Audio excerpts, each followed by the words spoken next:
Larry Severson. I'm from Chester County. I live locally, and I have 4 sons, and all 4 graduated from Manchester High School in Chesterfield County.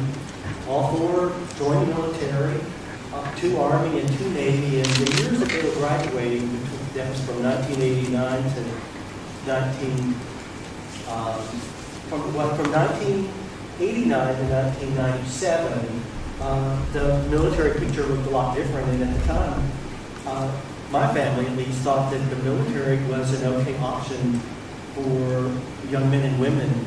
And so tonight what I'd like to do is talk a little bit about how these 2 wars have impacted my family.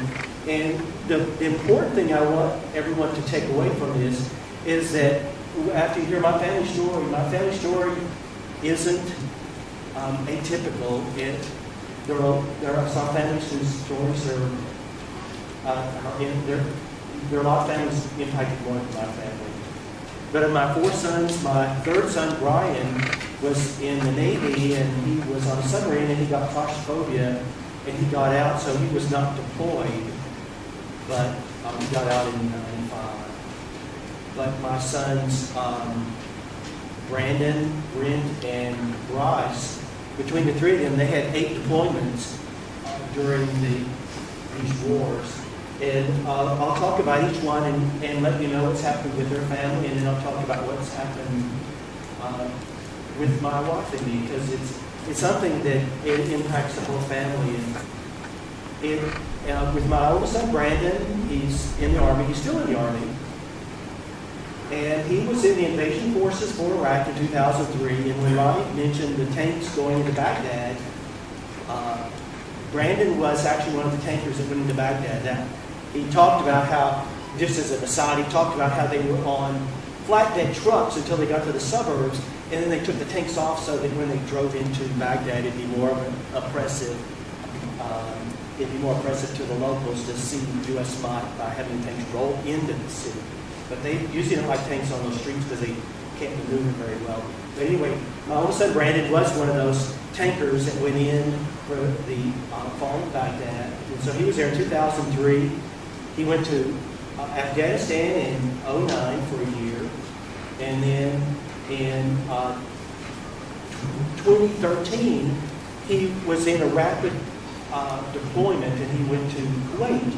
And his job was, for 9 months, he sat there waiting to see if anything flared up in Iraq or Afghanistan, and they'd be the first troops to go in. And during that time period when they were there, his 16-year-old daughter tried to commit suicide because of the stress that the deployments had on their family. And fortunately, Brandon was allowed to come back for 2 weeks to be with his daughter. And we really appreciated the Army that they helped his family through that situation. Sorry. With Brent, Brent was in the Navy. He has since retired. He's a student at Arizona State. And he was in Iraqi waters in 2003, and then he went back to Iraqi waters in 2005. And if anyone ever mentions that the wars weren't related to oil, well, his job was to protect the offshore oil fields in Iraq. That was in 2003 and 2005. And I was able to fly out to Seattle and welcome his ship back when it came in 2005. And it's just like in the movies when you see everybody standing there waving flags and banners and stuff. It's pretty exciting to see his ship come back. He hasn't really himself been impacted much by the war, but he married an Army veteran, and she is suffering from PTSD. And in 2012, we got a message from he and his wife in Arizona that they no longer wanted anything to do with our family. Brothers, parents, grandparents, no one, because she did not feel she could handle, she called them like extenuating circumstances from another family while being impacted by her PTSD. I am happy to say in the last month or two, we have started communications, and it looks like maybe eventually that will be back on track. With my son Bryce, the youngest one, he was deployed to Iraq in '03. He was deployed to Iraq in '06, and then he was deployed to Afghanistan last year. So it's interesting that for my family, we were in the invasion forces in '03 for Afghanistan, and we were in the troops that lead Afghanistan at the end of that war. So you can say that our family has been impacted from beginning to end between the two wars. When Bryce came back, he seemed okay, and we'll start with '03. He came back in '04 because he went in May and came back in. He was leaving in April '04. And when he got back in '04, he seemed fine. But Bryce was deployed at the Baghdad airport, and the Iraqi troops knew that one of the important things was harassment fire, to keep the soldiers where they're always on edge and that they don't sleep. So every night at the airport, they would be bombarded with mortars. And so he never slept very well. Well, for New Year's Eve, so it would be January 30, it would be December 31st, '04, he was back in Germany. Well, the Germans celebrate New Year's Eve with fireworks. So Bryce is out there listening to fireworks, and he's hearing the toom, toom, toom as the fireworks go up. Well, that was the exact sound of the mortars as they're going off when he was at the Baghdad airport. And so he started spiraling into PTSD, and in August '05, he was airlifted to Walter Reed from Germany because of suicide attempts. And he was in Walter Reed for 3 weeks. So the one good thing for Judy and me, for my wife and me, was that Walter Reed is so close. So we were able to see him about 4 times during the time that he was there. And so Bryce was at Walter Reed for 3 weeks. He goes back to Germany and rejoins his unit. But because he has had suicide attempts, he's considered non-deployable, is the word they used. And so they wouldn't give him a gun, and he started going to counseling. And the counseling worked very well. The next thing we knew, he told us he had his gun, and then to our surprise, he was deployed back to Iraq. To me, it was criminal that August '05, he's at Walter Reed under suicide watch, not allowed shoestrings or belt. Exactly 1 year later, August '05, he's given a gun, and he was deployed into the Sunni Triangle in Fallujah at the height of the war. And the word I used when I was speaking out about it was criminal that we would send a soldier into these circumstances. And I was interviewed a few times by networks, and they actually then went back to ask first of all, they want to verify that we would actually be deploying a soldier that had been on suicide watch a year ago. And so they go back to the military, and the Army said, well, we're short-handed, and so we're trying a new experiment. We have never deployed a soldier with PTSD before, and we don't know how they'll react. So Bryce was a guinea pig, and he was deployed into the Sunni Triangle 1 year after being in Walter Reed. Well, needless to say, you can imagine how he was when he came back. He seemed fine, but it was always just under the surface.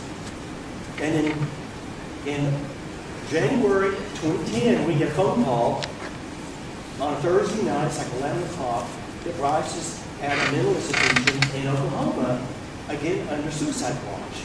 So we immediately booked flights, and we were actually in Oklahoma the next day at noon to see Bryce. And he was in that mental institution for about 2 weeks. And we stayed during that time and just got to know Oprah and then the ticket.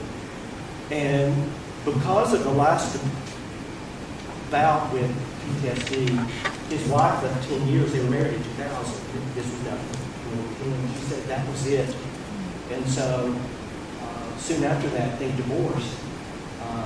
And her reasoning, which I don't hold anything against Ronnie, she just said she needed some time to herself. She could not handle being married to Bryce anymore. He was not the man she married. And she just couldn't handle being with a soldier with PTSD.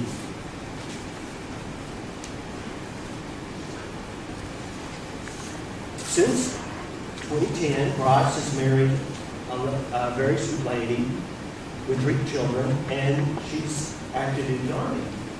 So she's able to help him with his PTSD, which we think she's a godsend. And as I mentioned last year, Bryce was deployed to Afghanistan for a year, and he came back in November of 2014, just a few months ago. So he's stationed in at Fort Bliss in El Paso. So we flew out there for Thanksgiving to have time with him, and he'd been back about 3 weeks, and already Tina, his wife, was saying, "Okay, now just watch what you say and do." And we're like, all I could think about was already. And we went, one day, we were just standing around in the kitchen, my wife and me, Bryce and his wife and the kids, and we were discussing where we were going to go for dinner. And he just had a complete mental breakdown that he couldn't handle it and had to leave the room. And then on one day we were in traffic, and it was all backed up, and he always has this problem in heavy traffic because of his first deployment to Iraq. He was always afraid he would get cut off and be ambushed, and so he always likes to watch his surroundings. And so when it was bumper traffic, he had a meltdown. So for the rest of the time we were there, Tina did the driving. So we talked to Bryce when we left and told him to please seek counseling, and he said he would, but it seemed the first one and the second one, it took a while for them to start the effects of PTSD, but on this last one, within 3 weeks he had it. And a point I'd like to make that really surprised me was, I asked Bryce, does you having PTSD affect your military career? I said, you've been in 2 mental institutions, one of them Harvard Reed, under suicide watch, and now you're already having PTSD again. I said, does this affect you, your career? Oh, he said, oh no. He said, anytime I'm sent to a new unit, my medical records are sealed, so they never know my history. So he's just going blind in each one of these units, and I just don't think that's right. I know there's questions about civil rights and whether or not your medical records should be, but I think that your commander should at least know how you might react under certain circumstances if you're prone to PTSD. To show that it's not just the boys and our sons, my wife, Judy, in December 2003, this was the first Christmas of the war, and we had 2 sons on the ground in Iraq. She had a mental breakdown and then ended up with severe colitis and was hospitalized for several days. And the doctor said it was all stress related with her worrying about the sons being deployed in Iraq at the same time Christmas was coming up. And then in April 2004, Bryce left Iraq to come back to the U.S. and he was in Kuwait. And his wife called and said, yay, Bryce is in Kuwait, he's on his way back. And so we let our guard down thinking, oh, this is great. Well, that was when there started being problems with the Shiites, when they started kind of a revolt, and so they instead sent the soldiers back. And so, we were on cloud 9, just so excited that Bryce was coming back. And the next